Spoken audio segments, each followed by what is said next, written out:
السلام علیکم ورحمۃ اللہ۔ الحمدللہ وحدہ والصلاۃ والسلام علی من لا نبی بعدہ، اما بعد فاعوذ باللہ من الشیطان الرجیم، بسم اللہ الرحمن الرحیم۔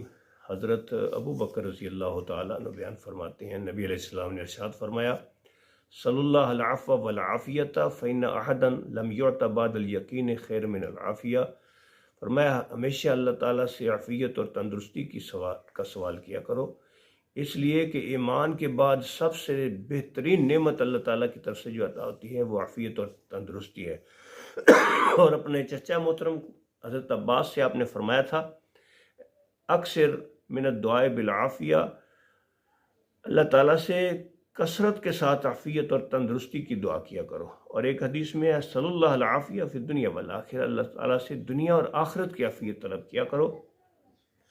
من سرہ ان یستجیب اللہ تعالی لہ عند الشدائد والکرب فلیکثر الدعاء فی الرخاء۔